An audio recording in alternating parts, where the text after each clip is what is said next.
The storm raged across the barren landscape of Nexus Station like an angry god. Hurling debris and sand against the reinforced windows, Alina Voss pressed her face to the thick glass, watching the tempest tear apart everything in its path. 3.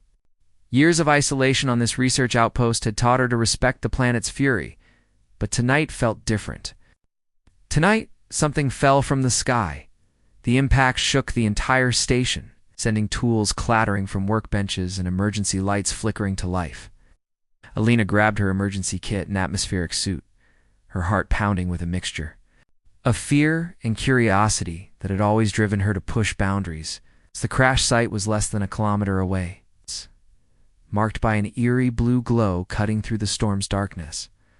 What she found defied everything she thought she knew about the universe. A sleek vessel, unlike any human design, lay twisted among the rocks. Its hull bore strange markings that seemed to pulse with their own light, and from within came sounds that were definitely not mechanical. Someone was alive in there. Alina worked frantically with her plasma cutter, carving through the alien metal while the storm howled around her. When she finally breached the hole, she came face to face with something extraordinary. The being inside was tall and lean, with skin that shimmered like polished silver and eyes that held depths of intelligence she had never seen. He was wounded, green blood seeping from gashes across his torso, but when their eyes met, she saw no hostility, only pain and desperate hope.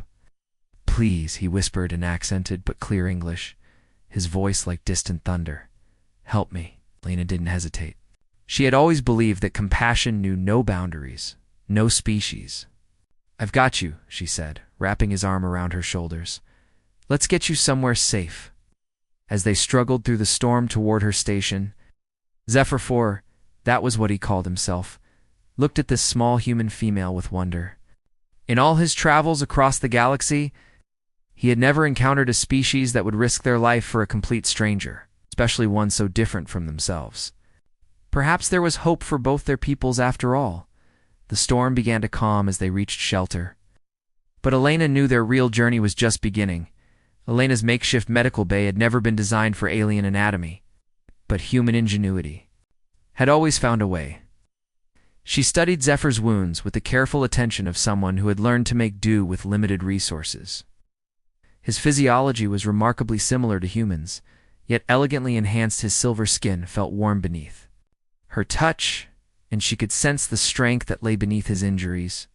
"Your technology is primitive," Zephyr observed, watching her sterilize instruments over an open flame, "yet your methods are ... effective." There was admiration in his voice that made Elena's cheeks warm. "We humans have always been good at improvising," she replied, carefully cleaning a deep gash along his shoulder. Her fingers traced the wound with professional precision, but she couldn't ignore how his muscles tensed under her touch, or the way his breathing deepened when she leaned closer. As she worked, Zephyr spoke of his home world, Ketha Prime, where crystal cities reached toward twin suns, and his people lived in harmony with technology that could reshape matter itself. But now his world was dying, its energy core failing, and his people faced extinction within a generation. "Why were you running?" Lena asked gently, applying a biosynthetic bandage she had modified for his alien chemistry. Zephyr's eyes darkened. "Because I carry the key to our salvation, and there are those who would use it for destruction instead." He caught her hand as she reached for another bandage, his fingers intertwining with hers. "Your species. You risk everything for others, even strangers." We had forgotten such courage existed. Alina felt her pulse quicken at his touch. "Maybe we're not so different after all." She looked into his eyes, seeing not an alien, but a soul carrying the weight of his entire civilization. "Tell me how to help." That night, as the storm's remnants whispered against the station walls, they sat close together, sharing stories and dreams. When Zephyr's hand brushed her cheek, Alina didn't pull away. Instead, she leaned into his touch, feeling a connection that transcended species and worlds. "In my culture," Zephyr murmured, his voice soft in the dim light, "we believe that some souls are destined to find each other across the vastness of space." His thumb traced her lower lip gently. "I never believed it until now." Elena's breath caught as she realized she was falling for this mysterious being from the stars, and tomorrow would bring dangers neither of them could imagine. The shriek of vengeance tore through the morning calm, and Elena knew their peaceful interlude was over. Through the observation deck, she watched a predatory ship descend like a metallic vulture, its weapons ports glowing with deadly intent. Zephyr was beside her instantly, his body tensing with the reflexes of a trained warrior. "Dane," he growled, the name carrying years of bitter history. "He's found me." Captain Thane's voice boomed through their communications array, cold and merciless. "Surrender the war criminal, human, and your death will be swift. Protect him and watch your world burn." Elena looked at Zephyr, seeing the shame and regret in his eyes. "What did you do?" "I destroyed a weapons facility," he said quietly. "It would have been used to commit genocide against peaceful worlds.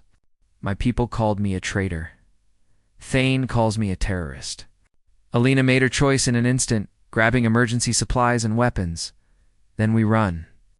They fled into the planet's vast network of crystal caves, Thane's hunter drones buzzing behind them like angry wasps. The tunnels were treacherous, filled with jagged formations and bottomless chasms, but Elena knew these caverns better than anyone. She led Zephyr deeper into the planetary maze. Their hands clasped tightly as they navigated by the light of his ship's emergency beacon, in a hidden chamber far from their pursuers. They finally stopped to rest. The danger had stripped away all pretense between them. When Elena stumbled, Zephyr caught her, pulling her against his chest. She could feel his heart beating faster than human, but driven by the same fear and adrenaline that coursed through her veins. "Why are you doing this?" he asked, his hands framing her face. "Why risk everything for me?" "Because," Elena whispered, standing on her toes to meet his gaze, "some things are worth fighting for." She kissed him then, pouring all her determination and growing love into that single moment. His response was immediate and fierce, his arms wrapping around her as if she were his anchor in a storm-tossed universe. When they broke apart, both breathing hard, Zephyr rested his forehead against hers. "I will not let him harm you," he promised, "even if it costs me everything." Outside their sanctuary, Thane's scanners swept the caves methodically. The hunter was patient, experienced, and utterly ruthless. But he had never faced the determination of a human fighting for love. In the deeper chambers where ancient crystals hummed with planetary energy, Zephyr finally revealed the truth. He pressed his palm against a formation that responded to his touch, filling the cavern with ethereal light. Elena watched in wonder as holographic star maps appeared around them, showing the location of something that pulsed with incredible power. "I am not just a warrior," Zephyr confessed, his voice heavy with the weight of destiny. "I am Prince Zephyr, of the Keithan royal house." This, he gestured to the display, "is the location of the Genesis core, the only power source capable of saving my dying world." Elena stared at him, pieces falling into place. "That's why Thane is hunting you. Not for war crimes, but for this. The core contains enough energy to power 1,000 worlds," Zephyr explained. "In the wrong hands, it could destroy them just as easily. My father wanted to use it as a weapon. I stole the location data to prevent galactic war." Before Elena could respond, the cavern walls exploded inward. Captain Thane emerged through the smoke, his cybernetic enhancements glinting. In the crystal light, his scarred face bore the cruel smile of a predator who had finally cornered his prey. "Prince Zephyr," Thane mocked, his weapon trained on them both. "Still playing hero with primitive species, I see." His gaze shifted to Elena with contempt. "You would die for this alien human. How pathetically sentimental." "Love isn't weakness," Elena said firmly, stepping protectively in front of Zephyr despite the impossible odds. "It's what makes us strong." Thane laughed, the sound echoing harshly. "Off the cavern walls? Strength? Your species hasn't even mastered interstellar travel. What could you possibly offer that would threaten the might of the Kethan Empire?" But as he spoke, Elena's scientific mind was working. The crystals around them weren't just decorative, they were conducting energy, amplifying it, or portable. Scanners showed readings that defied conventional physics. This planet wasn't just a rock floating in space. It was a massive energy conductor, and the Genesis core wasn't located somewhere else in the galaxy. It was here. It was this entire world. Zephyr, she whispered urgently, her hand finding his. The core isn't something you find. It's something you activate. This whole planet is the weapon. Understanding dawned in his eyes, just as Thane realized what she had discovered. The hunt had just become something far more dangerous than any of them had imagined. The revelation changed everything. Elena's scanner revealed the truth that had been hidden for millennia. Exis Station had been built directly above the Genesis core's primary access point.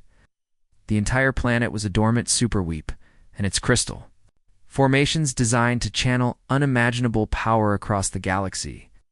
Your ancestors left this here as a final safeguard, Elena explained to Zephyr, her hands flying over her modified equipment. But it requires both Kethan and human technology to activate safely. Thane's expression shifted from triumph to alarm. You cannot be serious.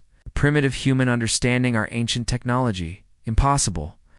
But Elena was already proving him wrong. Her years of studying this planet's unique properties, combined with her knowledge of human engineering principles, allowed her to see patterns that pure Chthon technology had missed. She began connecting her equipment to the crystal. Formations, creating hybrid interfaces that bridged the gap between two civilizations. This is what your father feared, she told Zephyr as energy began to flow through the cavern. Not that humans were primitive, but that we think differently. We see solutions where others see only problems.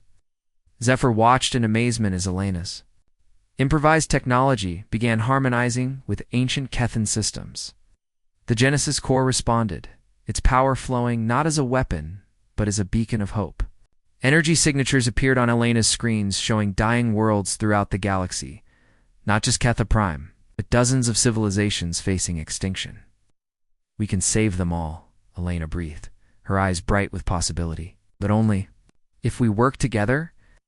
Even Thane was stunned into silence as the implications became clear. The Genesis core wasn't meant to power weapons, it was designed to share energy freely across space. Creating a network of worlds united by mutual survival rather than conquered by force?